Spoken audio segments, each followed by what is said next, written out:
Goeiedag, liewe vriende. Baie hartlik welkom by hierdie Paas Sondagdiens. Julle sal nie glo in die gemeente, ek verlang regtig na ons eredienste. Ek het nooit gedink ek sal dit sê nie, omdat dit my so gespanne maak. Maar dit sal heerlik wees om weer op 'n Sondag op die kansel te kan staan en julle fisies te kan sien en dat ons mekaar weer kan groet en hoor hoe dit gaan. Maar baie hartlik welkom. Ons sê ook baie dankie vir Universitas Gemeente wat vir ons hierdie geleentheid gee en vir al hulle personeel wat dit ook moontlik maak om hierdie opnames op te neem. En ek vertrou regtig dat dit vir ons elkeen op 'n besondere manier geleentheid gee om in hierdie tyd van inperking nog steeds op hierdie manier die woord van die Here te kan hoor, maar tog ook op 'n besondere manier te kan ervaar dat ons op hierdie manier saam een kan wees, saam na die woord luister. Ek wil baie graag ook net 'n paar name voorhou vir voorbidding, vir lief en leed. Kom ons onthou om mekaar in ons gebede steeds te dra. Daarom wil ek graag die name noem van Connie van Heiningen wat baie skielik oorlede is. Ons het dit reeds Vrydag ook gesê, net terwille van die wat dit dalk nie gehoor het nie. Ons dink aan Alta en sy gesin. Dan is daar 'n paar persone wat op die oomblik siek is of behandeling ontvang. Tannie Sila Els is tuis ernstig siek. Dan persone wat in hierdie tyd behandeling ontvang, Renay van der Walt, Adrie Tron en Adrian Erasmus, en dan Selenta van der Walt wat geopereer is, sterk ook tuis aan. Dan is daar ook in hierdie baie moeilike tyd van ons lidmate in die hospitaal, vir wie se families dit baie swaar is, omdat die meeste van hulle nie eers toestemming het om hulle te besoek in die hospitaal nie. Daarom dink ons steeds baie aan Gili Prins en sy gesin. Hy is nog steeds in die intensiewe sorgeenheid. Dan in die baba kant ook, baba Jace Jacobs, met wie dit beter gaan, maar hy kan nog nie ontslaan word uit die hospitaal vanweë infeksie. En dan ander persone in die hospitaal is Anna Goosen. Ons dink ook aan Joy Tron, wie se dogter Christel baie ernstig siek is in Rosepark Hospitaal. En dan ook aan Nan Kotse, wat steeds in die hospitaal is. En dan, terwyl ons praat van mense wat op die oomblik moeilike tye beleef, kom ons dink aan elke persoon wat op een of ander manier in die gesondheidsstelsel werksaam is. En dat ons ook sal bid dat die Here vir hulle veilig sal bewaar in hierdie moeilike tyd. Maar dan ook aan die positiewe kant, iets wat ons oor kan bly wees die afgelope tyd, omdat ons nou nie ons gewone nuusblaaie het en die omgee nuus nie, sê ons baie geluk en is ons dankbaar saam met Willie en Jeanette de Jager, wie se dogtertjie Imelda gebore is, Kobus en Anneke Stroebel, wat vir klein Janeke ryker geword het, en dan ook vir Heinrich en Lenet Meyer, wie se dogtertjie Denay ook in die tussentyd gebore is. Ons is saam met julle dankbaar en dank die Here ook vir hierdie wonderlike toevoegings wat hy tot julle gesin gemaak het. My gebed is dat elkeen van julle in die gemeente veilig sal bly en die Here se versorging ook in hierdie tyd sal ervaar en dat vanoggend se diens oor die opstanding ons opnuut weer vreugde en blydskap sal gee.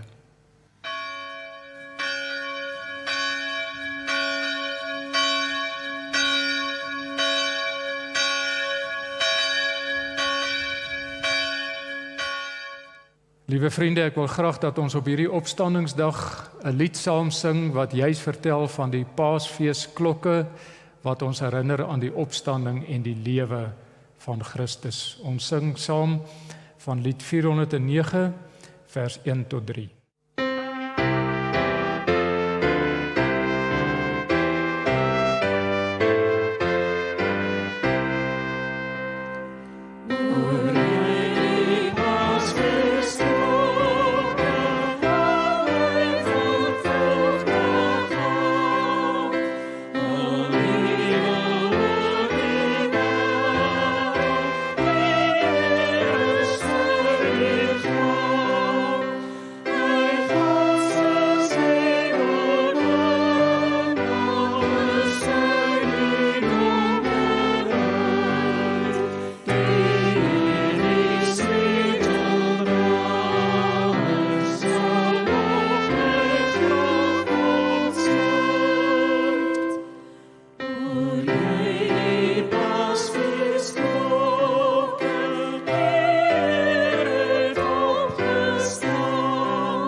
Liewe vriende, Jesus het gesê, ek is die opstanding en die lewe.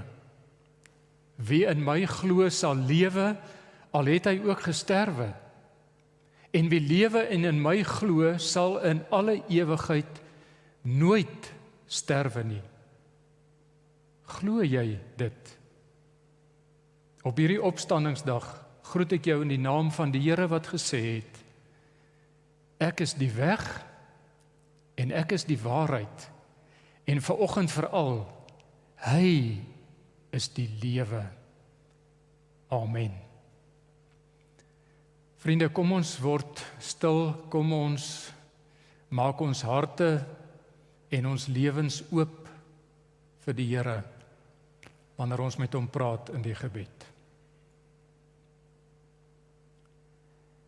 Here, in tye soos hierdie sukkel ons om die regte woorde te kry om eerlik met U te kan praat. Want U weet dit beter as enigiemand anders. Ons is vasgevang in 'n toestand waaroor ons geen beheer het nie.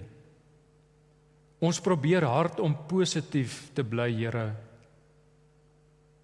En ja, dalk is dit nie so erg soos wat sommige dit maak nie. Of dalk is dit baie erger as wat ons dink. Maar Here, U weet dat ons oorspoel word met inligting, met menings, met voorspellings, wat ons meer verwar as wat dit hoop gee. Ons bid vanoggend vir elkeen wat in hierdie tyd swaar kry, hartseer of beproewings beleef, elkeen wat in een of ander beroep staan waar hulle in hierdie tyd moet werk en die heeltyd bekommerd is oor die moontlikheid om deur hierdie virus getref te word. Daarom bid ons vir almal in ons land, in ons gemeente en gemeentes, dat U ons genadig sal wees. Dankie, baie dankie Here dat ons Vrydag, goeie Vrydag kon vier. Die volmaakte offer wat U gebring het om ons vir eens en vir altyd volkome vry te maak. En dankie dan ook vir hierdie opstandingsdag, U triomfantelike oorwinning oor die dood en die doodse magte. Ons vier vandag saam met U die lewe, die ewige lewe. Amen. Vriende, ons gaan vanoggend uit die boodskap van die Here aan ons lees uit die Evangelie volgens Johannes, die 20ste hoofstuk, wat gaan oor die leë graf. Ons gaan eers die eerste 10 verse saam lees, daarna kan U Bybel dalk oophou, want ons gaan later ook verder lees uit die hoofstuk. Die Sondagmôre vroeg, toe dit nog donker was, kom Maria Magdalena by die graf en sien dat die klip van die graf af weggerol is. Sy hardloop toe en gaan na Simon Petrus en na die ander disipel toe vir wie Jesus baie lief was. En sy sê vir hulle het die Here uit die graf weggevat en ons weet nie waar hulle hom nou begrawe het nie. Petrus en die ander disipel het toe uitgekom en na die graf toe gegaan. Die twee het saam begin hardloop, maar die ander disipel het vinniger as Petrus gehardloop en eerste by die graf gekom. Toe hy vooroor buig, sien hy die doeke lê, maar hy het nie ingegaan nie.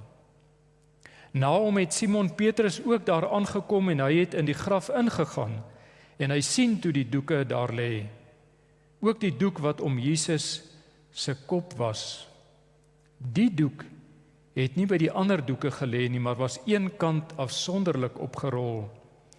Daarna het die ander disipel, wat eerste by die graf gekom het, ook ingegaan, en hy het ook gesien en geglo. En hoor dan hierdie merkwaardige woorde wat Johannes hier opteken. Hulle het nog nie die skrif verstaan dat Jesus uit die dood moes opstaan nie. Daarna het die disipels weer huis toe gegaan. Liewe vriende, liewe volgelinge van Jesus Christus, God spesialiseer in die lewe, die ewige lewe. Daarom het hy sy seun na die aarde toe gestuur om ons as mense vry te maak.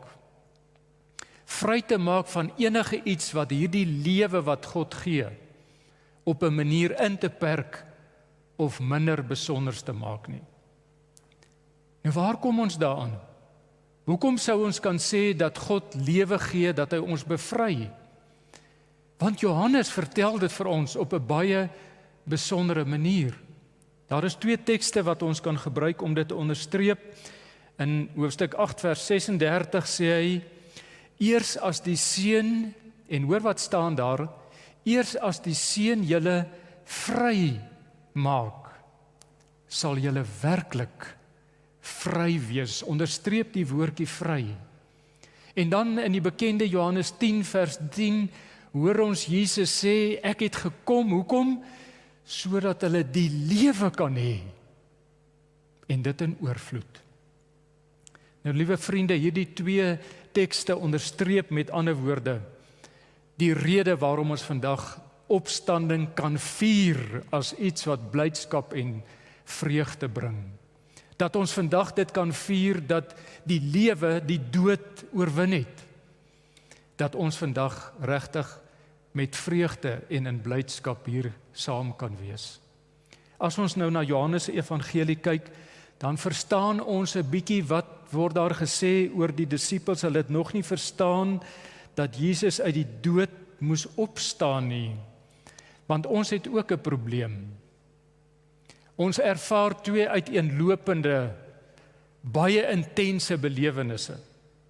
Aan die een kant word ons getuister deur 'n virus wat enige iemand se lewe kan neem.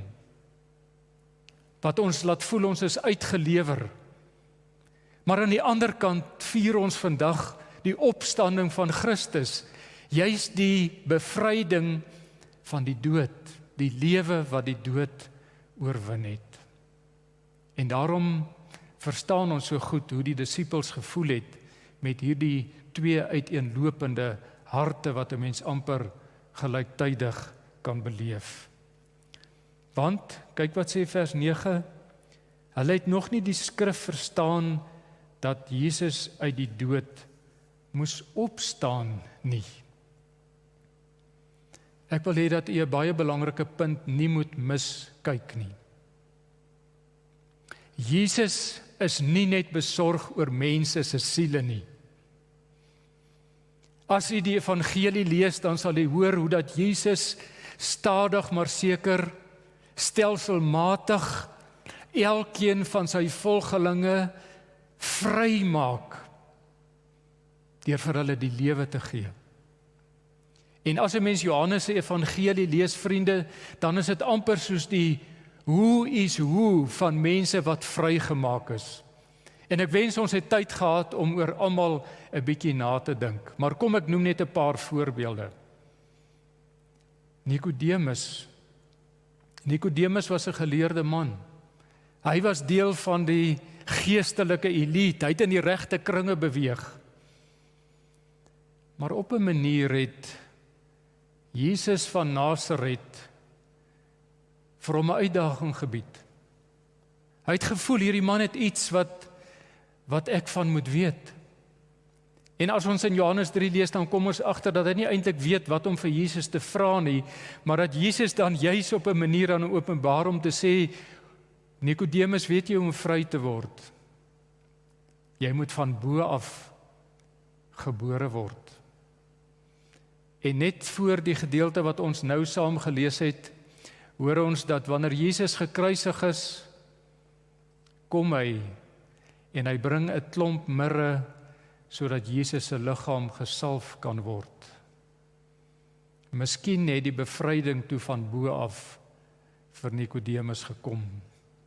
En dan die wonderlike 4de hoofstuk wat gaan oor die Samaritaanse vrou, die vrou by die put. Hierdie vrou is deur Jesus bevry op 'n manier wat ons nie eintlik kan begryp nie. Want onthou nou, alles het teen haar getel. Sy's 'n vrou. Vrou het in daardie tyd geen status gehad nie. Sy het 'n reputasie. Daarom moet sy op 'n tyd kom om te kom water skep by die fontein, wat die mense van die dorp haar nie sal sien om verder te beledig of haar te beskinder nie. En sy was 'n Samaritaan. Die Jode en die Samaritane het nie eye to eye gesien nie. Sy het idees gehad oor God en oor geloof wat hulle nie aangestaan is nie. En wat doen Jesus? Hy bevry haar van dit alles, sodat sy selfs die disippels in die skadu stel. Want die disippels wat veronderstel is om vissers van mense te maak, is bekommerd oor die kos en hulle is dorp toe om te gaan kos koop. En terwyl hulle dit doen, is hierdie vrou, wat niks gehad het wat in haar guns stel nie, besig om by wyse van spreuke 'n hele dorp na Jesus toe te lei. En daar is nog baie ander voorbeelde wat ons sou kon noem. Maar kom ons kom terug na Johannes 20. En ons moet in Johannes 20 ontmoet ons 3 karakters, wat al 3 op 'n besondere manier deur Jesus nuut gemaak is, vrygemaak is. En die eerste van hulle, Maria Magdalena. Sy het ook 'n probleem gehad. En Jesus bevry haar van die feit dat sy 'n vrou is, deur haar te sien en te erken dat sy een van sy volgelinge word. Maar as ons Lukas lees, dan hoor ons Lukas sê, sy is ook van 7 bose geeste bevry. Hoor jy dit? Vrygemaak. Bevry. Kan nie dink wat die lewe nou vir haar beteken het. Die lewe het sin gemaak. Sy kon vir Jesus volg. Sy was iemand. Sy het gelewe. Maar die vyand gaan nie so maklik lê nie. Die dood besluit om nog vir oulaas in Maria se lewe nog sy troefkaart te speel. Want Jesus sterf aan 'n kruis. En dit moet ons terugneem na ons gedeelte toe. Want Jesus is nog nie klaar met Maria nie. En daarom wil ek hê dat ons die res van die hoofstuk lees tot by vers 18, om te hoor hoe dat Jesus daardie bevryding, daai lewe wat hy gebring het, laat hy nie sommer gaan nie. In hoofstuk 20 vers 11, maar Maria het buite by die graf bly staan en huil. Kan ons maar sê in die lig van dit wat ek probeer sê oor lewe en bevryding, huil sy oor die lewe wat sy dalk moet prysgee, oor die lewe wat Jesus prysgegee het. Maar terwyl sy huil, het sy vooroor gebuk om in die graf in te kyk. Toe sien sy 2 engele met wit klere aan daar sit, waar die liggaam van Jesus gelê het. Een waar die kop en een waar die voete was. En hulle vra toe vir haar, mevrou, waarom huil jy? En sy antwoord hulle, omdat hulle my Here weggevat het, en ek weet nie waar hulle hom nou begrawe het nie. Nadat sy dit gesê het, het sy omgedraai en vir Jesus daar sien staan. Maar sy het nie geweet dat dit hy is nie. Jesus vra toe vir haar, mevrou, waarom huil jy? Vir wie soek jy? Vir wie soek jy? Soek jy na daai lewe wat jy gehad het, waarin jy geglo het, die bevryding? Maria het gedink, dis die tuinopsigter, en sy het vir hom gesê, meneer, as u hom weggevat het, sê vir my waar u hom begrawe het, en ek sal hom daar gaan haal. En Jesus sê vir haar, Maria. En sy draai na hom toe en sê in Hebreëus vir hom, Rabboni. Dit beteken leermeester. Jesus sê toe vir haar, moet my nie vashou nie. Want ek het nog nie na die Vader toe opgevaar nie, maar gaan na my broers toe en sê vir hulle, ek vaar op na my Vader toe, waar ook julle Vader is, na my God wat ook julle God is. En wat doen Maria? Maria Magdalena ervaar weer iets van die bevryding wat terugkom, die lewe wat terugkom. Sy het toe vir die disippels gaan sê, ek het die Here gesien. En sy het ook vertel wat hy vir haar gesê het. Bevryding, die lewe wat Jesus gee. Maar daar is 'n tweede karakter wat ek vinnig by wil stil staan. Simon Petrus. Nou kinders, julle weet dat ou Simon is iemand wat vir Jesus al sy dae gegee het. Petrus het geweet hoe om die hele tyd homself in kettinge te laat beland deur al die goed wat hy aangevang het. Want Jesus probeer ook sy bes om vir Petrus vry te maak van wie hy was en sy voortvarendheid en om altyd in te storm in situasies in. Miskien onthou julle toe Jesus hulle voete was. Wie is die een wat moeilikheid maak?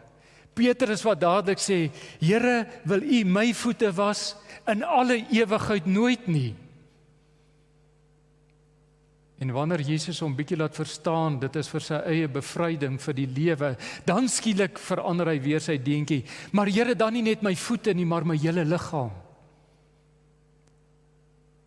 En wanneer hulle Jesus in hegtenis wil neem en Petrus is by, wat doen hy? Hy reageer weer impulsief, gryp na sy swaard, kap nogal Malchus se oor af, en weet julle wie was Malchus? Dit was die slaaf van die hoëpriester. En Jesus moet weer ingryp.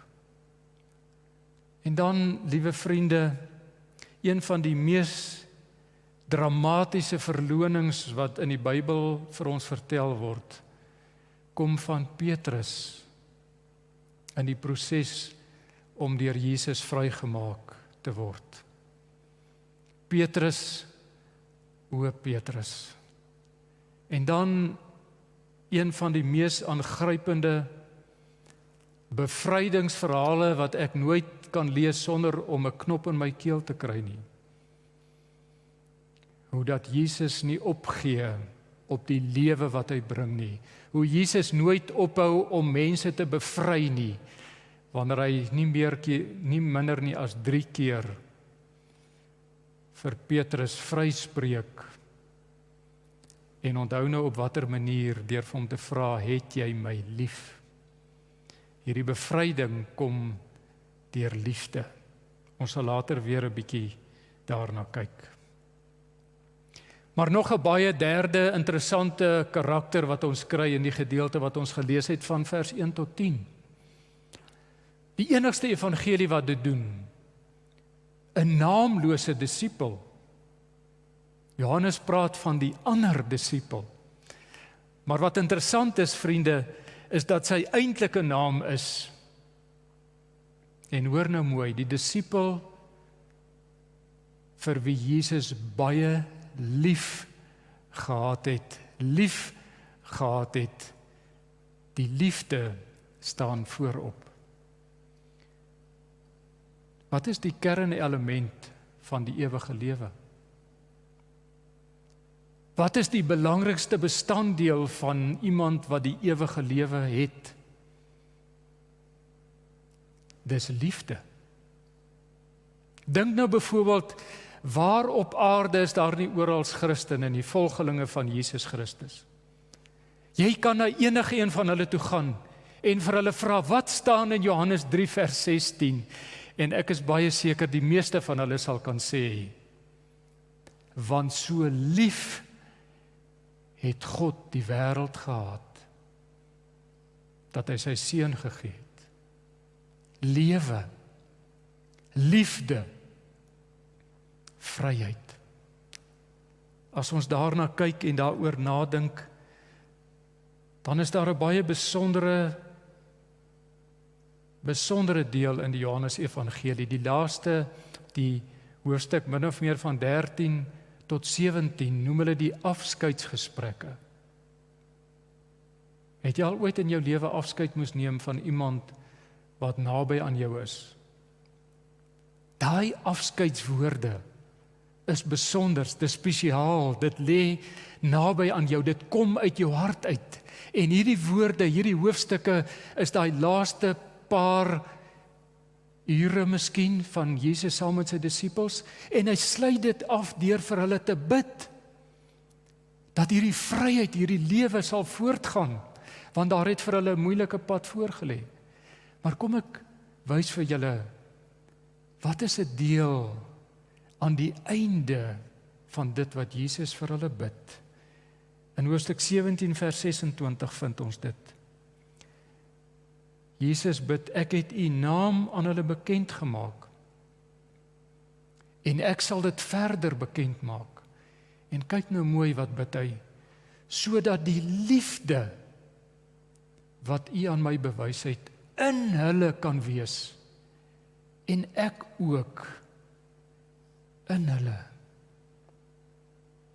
Wat is die kernelement van die ewige lewe? Dis liefde.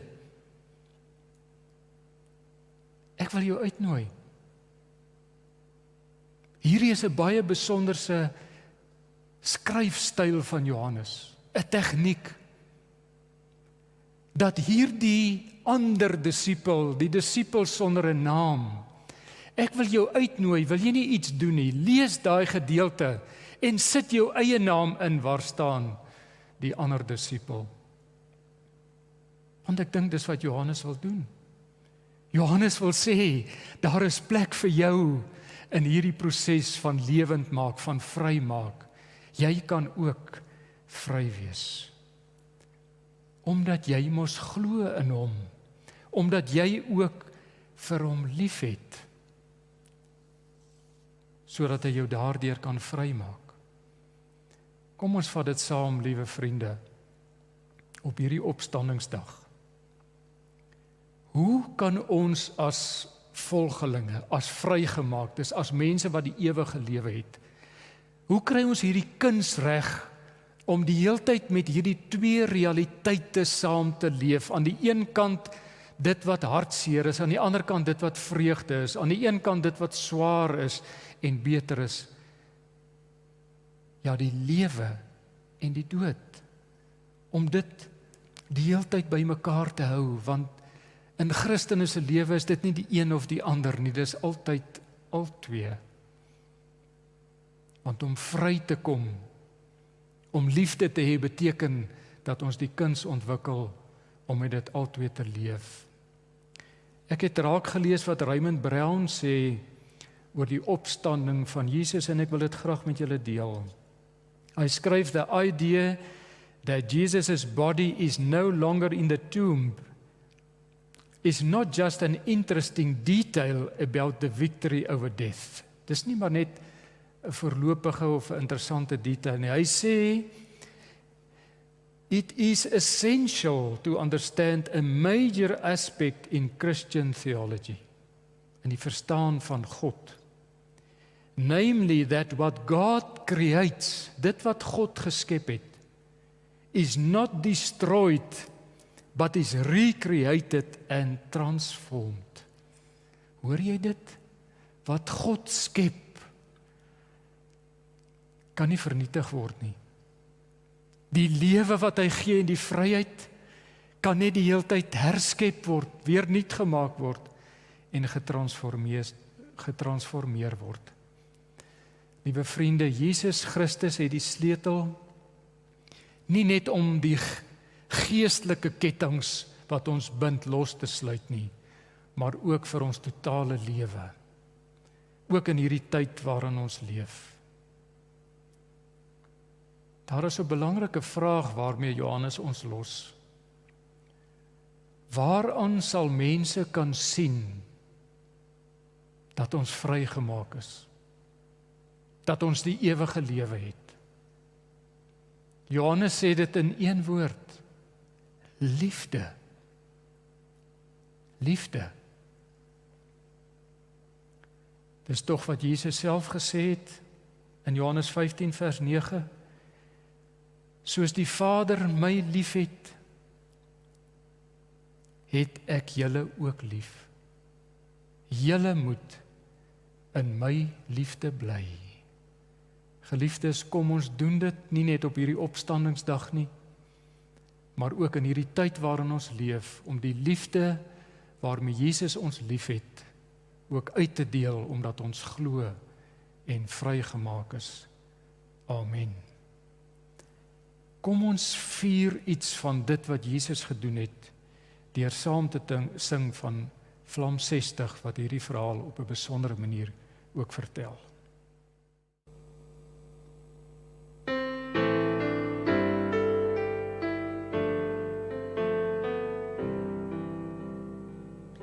U liefde kleur die blauw helder hemel.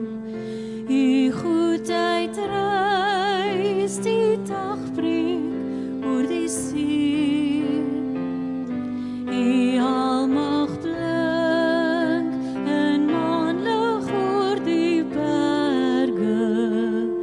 Die skoonheid van u skepping leer my meer. U glorie sprei in vlerke van 'n arend. Genade sweef in wolke hoog en vry. Die skepping sing vir my gewone sterfling. Die Skepper God se liefdeslied weer klink in my. Ek sien die kruis, ek volg die spoor na Golgotha. Ek sien die kroon, die dorings wat die dra. Ek leer om nederig en dankbaar vergifnis vir my sondeskuld te vra.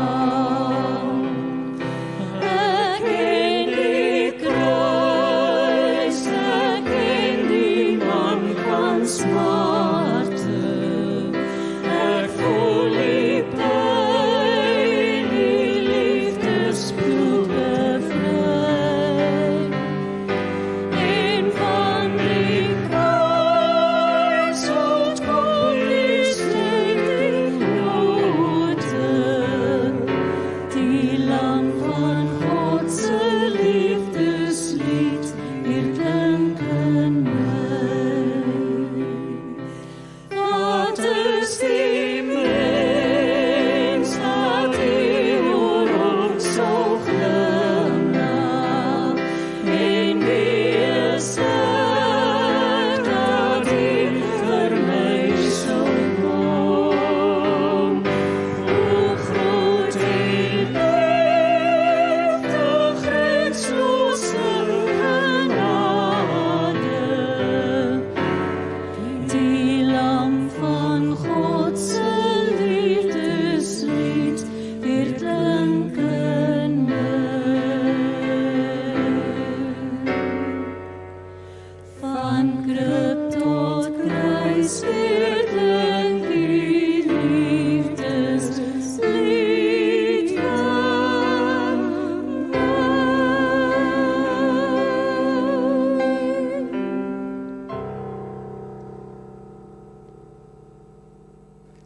Kom ons gaan huis toe met 'n versekering wat ons ook uit die Here se woord kry in die woorde van Jesus.